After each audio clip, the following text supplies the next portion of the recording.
اس نشست کے اعتبار سے میرا الوداعی تحفہ ہے آپ کے لیے،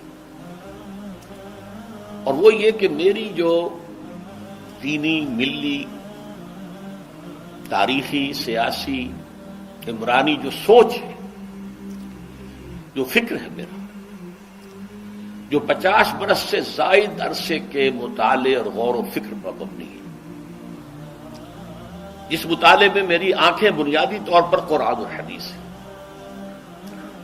لیکن یہ کہ دنیا کا مشاہدہ، کھول آنکھ، زمین دیکھ، فلک دیکھ، فضا دیکھ، دنیا میں کیا ہو رہا ہے، کیا کیا عوامل ہیں، ماضی کیا تھا، ہم کہاں کھڑے ہیں، اب کہاں جانا ہے، اس پر میری ایک سوچ ہے، میرا فکر ہے۔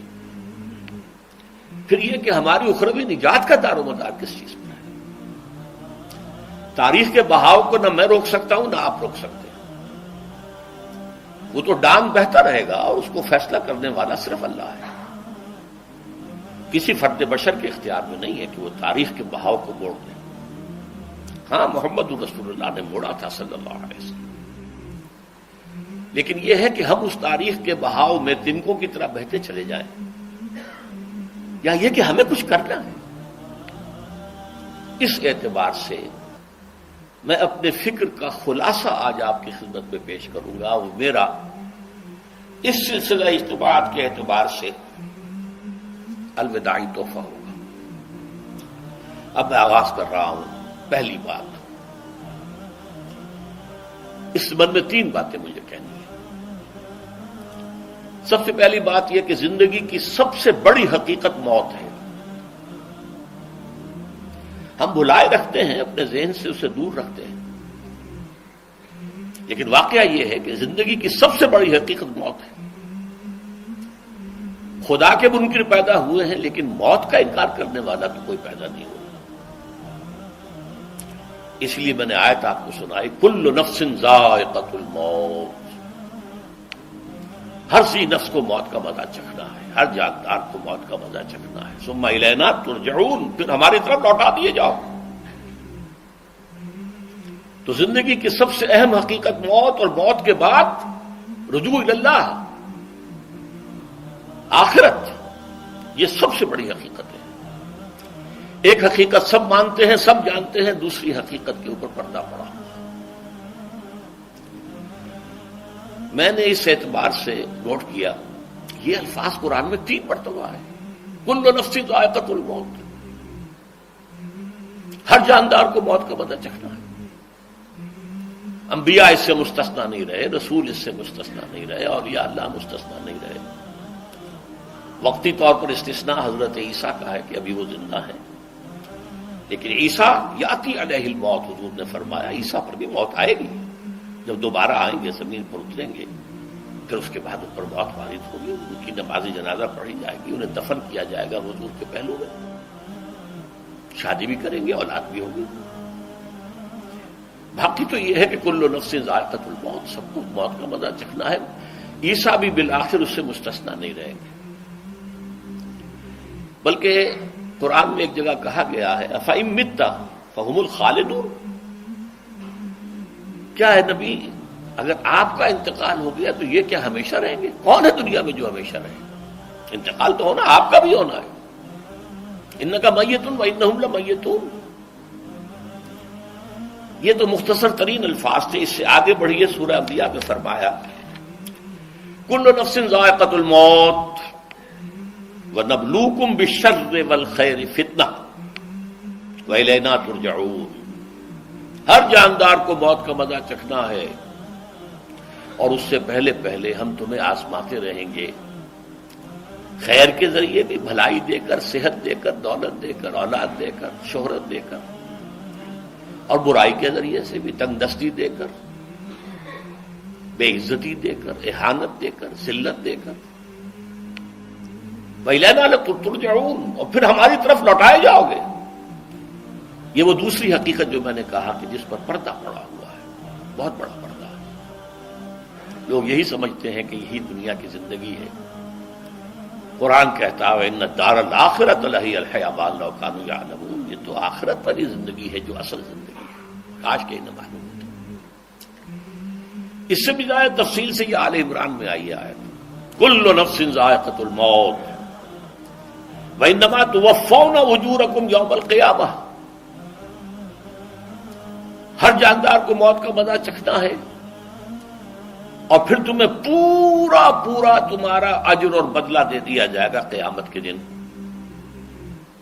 فمن زحزح عن النار وادخل الجنۃ فقد فاز، جو کوئی آگ سے بچا لیا گیا اور جنت میں داخل کر دیا گیا وہ تو کامیاب ہو گیا۔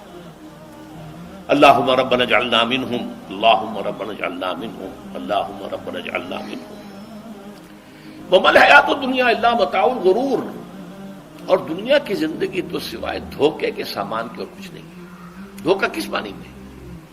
یہ تمہیں اصل زندگی سے غافل کر دیتی ہے۔ تم کہیں سفر پر جا رہے تھے، تمہارا کہیں گھر تھا، تمہیں واپس آنا تھا، تم راستے ہی میں کسی دلچسپی میں ایسے مگن ہوئے کہ گھر بار سب بھول گئے۔ یہ تو تمہارا عارضی سا سفر تھا، تم نے اسی کو اپنی منزل بنا لیا، اپنا ٹھکانہ بنا لیا، تو دھوکہ دیا اس نے تمہیں۔ ویسے دنیا کی زندگی دھوکہ نہیں ہے، بڑی حقیقت ہے، اس لیے کہ حضور نے فرمایا انما الدنیا مزرعۃ الآخرہ، یہ دنیا آخرت کی کھیتی ہے، یہاں بو گے تو وہاں کاٹو گے، یہاں کچھ کمائی کرو گے تو وہاں اس کا بدلہ ملے گا۔ اس اعتبار سے دنیا بہت بڑی حقیقت ہے، ایک ایک لمحہ بہت بڑی قیمتی شے ہے، لیکن اگر یہ دنیا تمہیں آخرت سے غافل کر دے تو اس سے بڑا دھوکے باز اور کوئی نہیں۔ یہ اصل دجال ہے۔ میں نے تقریباً 60 برس کی عمر کو جب میں پہنچا تھا تو موت کا انتظار شروع کر دیا تھا۔ میرے قریبی احباب کو معلوم ہے، میں کہتا رہا، یہ بھی کہتا رہا کہ بھائی میں اپنے حصے کا کام کر چکا ہوں، جتنی صلاحیت اللہ نے دی تھی، جتنی بھی میرے اندر استعداد تھی، میں اس کو بھرپور طریقے پر استعمال کر چکا ہوں۔ دم واپسی برسر راہ ہے عزیز و واللہ اللہ ہے، یہ میرا معاملہ رہا ہے 60 برس کی عمر سے۔ اس کے بعد اللہ نے مزید 14 برس دیے ہیں، یہ نافلۃ لک کے درجے میں میں کہتا ہوں، اس کا اللہ کا عطیہ خصوصی ہے، نفل ہے، ہمیشہ کہتا رہا ہوں۔ مسنون زندگی تو 61 برس ہے ہمارے حساب سے۔ علامہ اقبال کے بارے میں سنا ہے کہ رویا کرتے تھے کہیں میری عمر حضور کی عمر سے زیادہ نہ ہو جائے، وہ 6 مہینے کم ہی رہی ہے حضور کی عمر سے۔ جو حضور کی عمر تھی وہی حضرت ابو بکر کی، وہی حضرت عمر کی، وہی حضرت علی کی۔ ہاں، حضرت عثمان 82 برس کے ہوئے ماشاءاللہ۔ پھر یہاں کے مجددین میں سے وہی عمر حضرت شیخ احمد سرہندی کی، وہی شاہ ولی اللہ دہلوی کی۔ ہاں، شیخ عبدالحق محدث دہلوی رحمۃ اللہ علیہ 82 برس کے ہوئے۔ لیکن یہ میں کہا کرتا تھا مسنون عمر تو 61 برس ہے، جسے ہم 63 کہتے ہیں، وہ اصل میں ہمارے حساب سے 61 بنتا ہے۔ وہ 63 قمری ہے، جو 9 دن کم ہے، قمری سال جو ہے وہ شمسی سال سے۔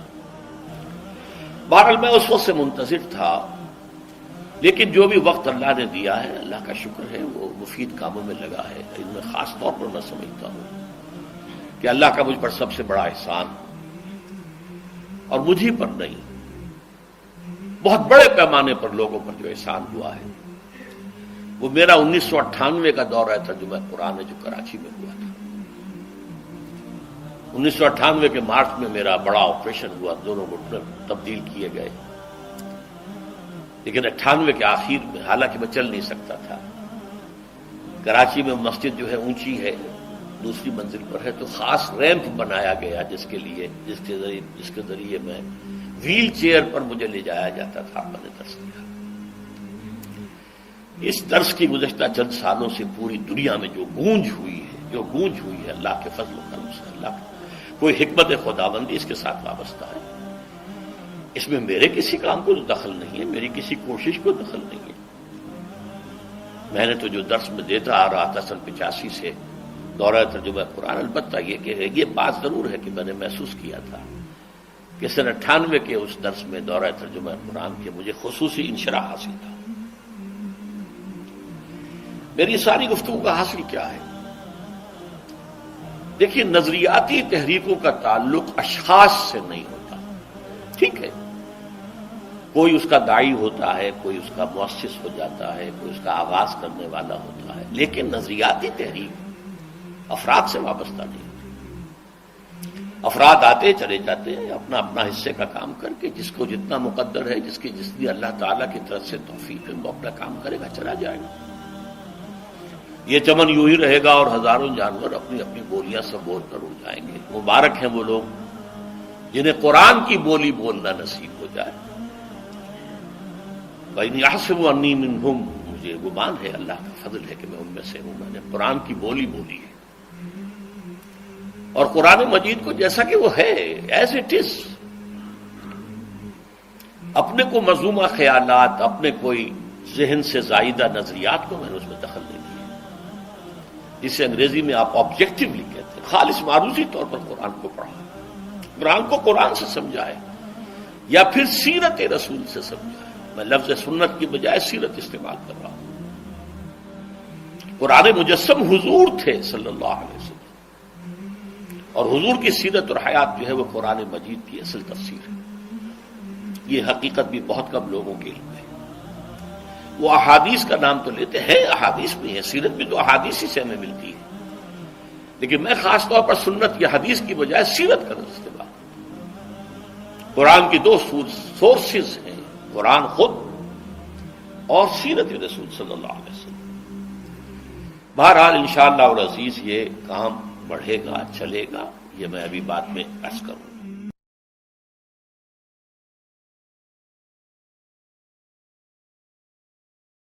ماں مرے تے پیکے مکدے تے پیو مرے گھر ویلا، شالا مرن نہ ویر کسے دے تے اجڑ جاندا اے میلا۔